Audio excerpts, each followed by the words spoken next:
Hey, how's it going? My name's Isley, and I just want to start the video off with an introduction.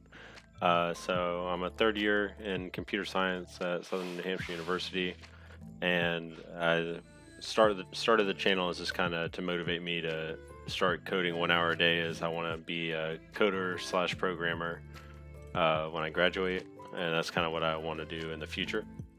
So this video is just going to cover rock, paper, scissors. So it'll be my first time getting back into coding since about a year. And then, so I'm just going to walk through the pseudocode, kind of what I wanted out of it, and then we'll get into the code itself. So for the pseudocode, just tools, I was writing down what I thought I wanted to use. It was Python and TKinter library. For the variables, I knew I was going to need the player rock, paper, scissors, the computer's rock, paper, scissors, and then the choice for each. User interface 1, it wasn't going to be much. It was just going to be a string saying, like, here's the rules, how you play, and then a button to say, like, let's go battle. And then it would close the window, open up a second window into user interface 2. And then user interface 2 was going to be, it was going to say your choice with 3 buttons. And then I knew to make the computer's choice happen right below that, we would need to use the random library. We would give the computer its choices, and then it would be if-else statements based off of what the computer chose. And then it would display who won or lost.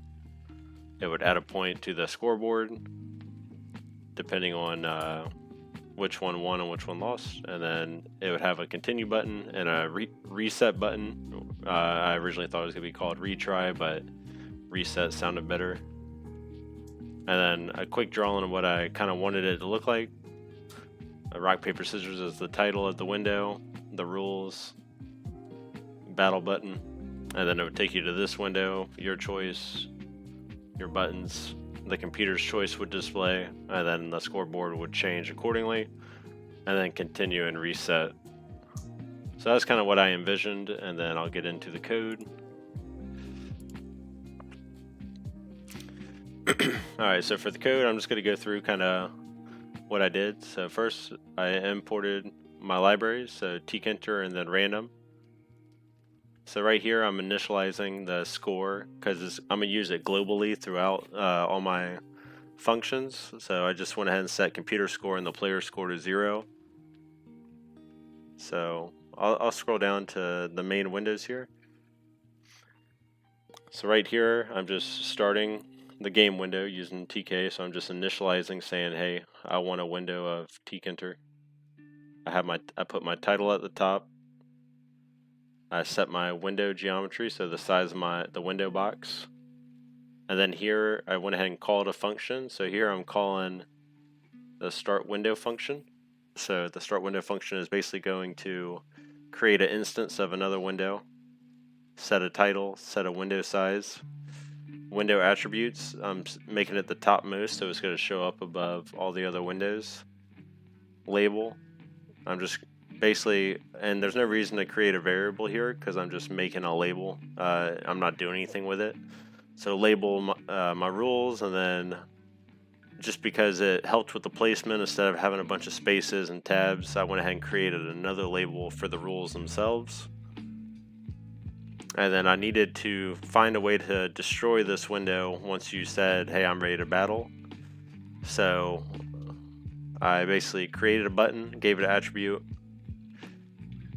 and button, it's going to be on the window. So this window that I created, text, just having the button say battle, command, lambda, basically saying like, hey, once I click it, do whatever's after the colon, which happened to be window.destroy, so that's going to destroy the window. I set the width of my button, and then I just placed it where I wanted it. So then after I did that, I did game window.lift, and that's going to lift the game window above all the other windows except for the window, because I have that window attribute topmost, so it's going to be right below that but above everything else, so that way it was right where you wanted it. Create a label. It's not going to do anything, but just choose your weapon. So it's asking you to pick a weapon, and then I have 3 buttons below that: rock, paper, scissors.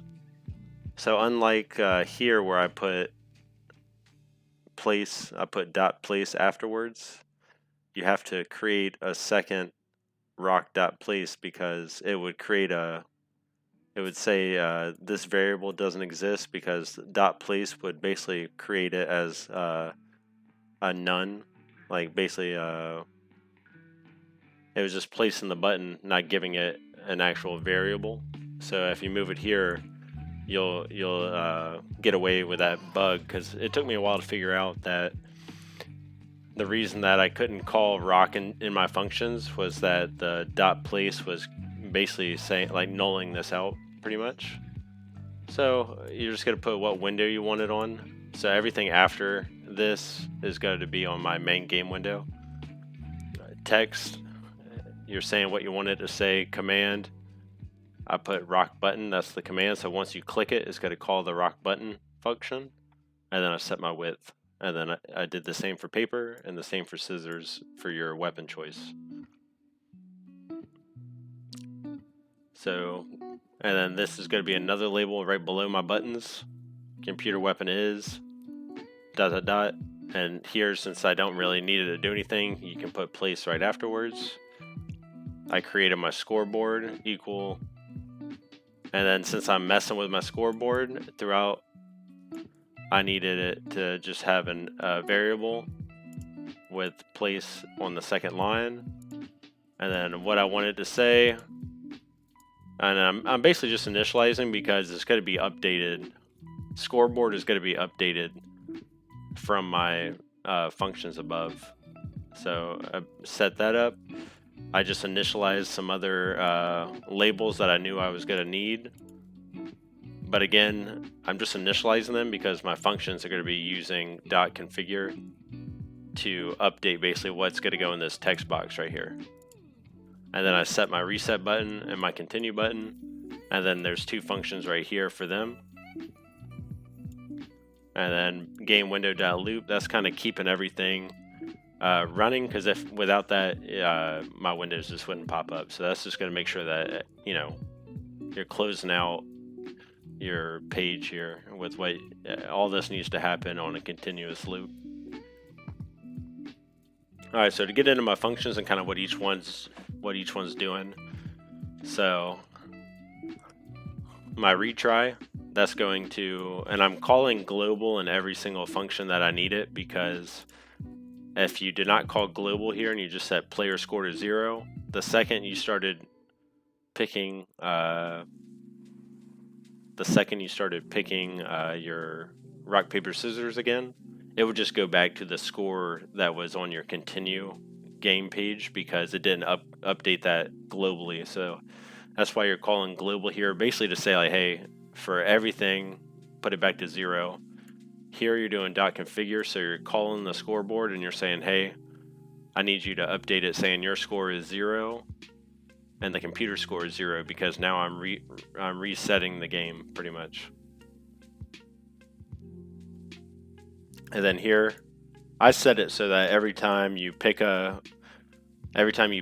weapon of choice, you have to, it deactivates. So if you're resetting the game, you want it to reactivate those buttons so you can click them again. And then here it's just moving the computer result and the result of the game. So like who won, who lost, that kind of thing. You have your continue game button. So if you hit continue, it's going to activate your buttons again.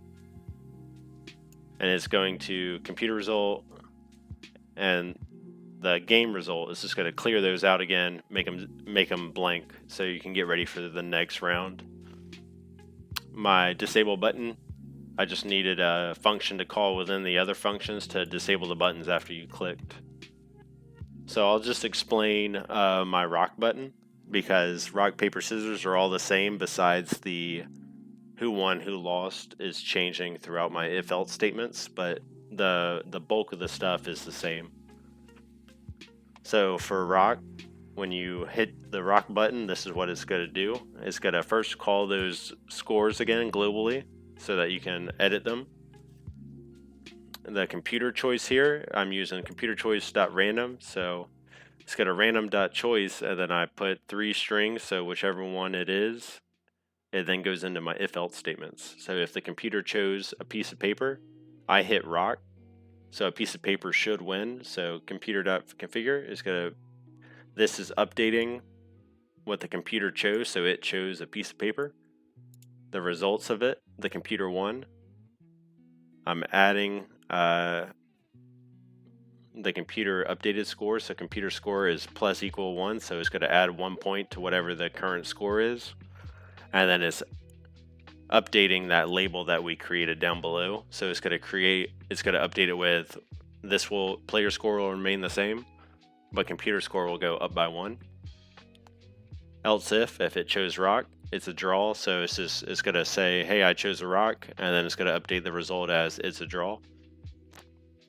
And these are just updating the labels, so anything that's results.configure is just updating that label I created down below. And then else, if it didn't do rock, but it chose a pair of scissors, it's going to update it U1. It's going to add a point to the player score, update the scoreboard label with that, and then it's going to disable all the buttons so that you have to click continue if you want to continue, or reset if you want to reset. Same thing here for paper button, except paper would become a draw, rock would become U1, so a point for the player, and then else would be the computer score 1, so a point for the computer, and disabling those buttons. Same thing for scissors, except it's just changing where the score points are associated. All right, and then my last function was the one for my start window, and I already covered that, so then we'll just kind of get into what this looks like.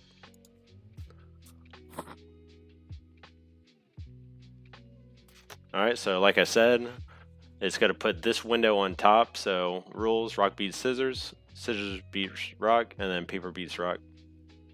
And then if you click battle, it's going to destroy that window like we wanted it to. Choose your weapon, so we'll just go with paper. It disabled the buttons, so I can no longer click them. Computer's weapon is a rock, U1, it added a point to me. So now I can hit continue. The score remained the same. Cleared out who won, cleared out what the computer's weapon was, and then let's pick scissors this time. It's a draw, the score didn't change. We're going to hit continue. It's a rock, another draw, continue. Paper, it's a draw. Paper again. A rock, U1, another point. U1. Alright, computer 1. Clear it out, nothing. It's a draw. Reset the score if we want to, say we weren't having fun.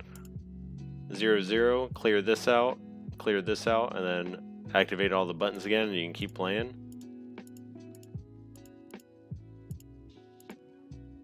Alright, so that's kind of all I had for my first video. It took me about 3 days worth of doing like a 1 hour of code, probably more a day, but I was just really invested because I felt like, I was creating something to maybe help other people, and then I'm hoping that other people can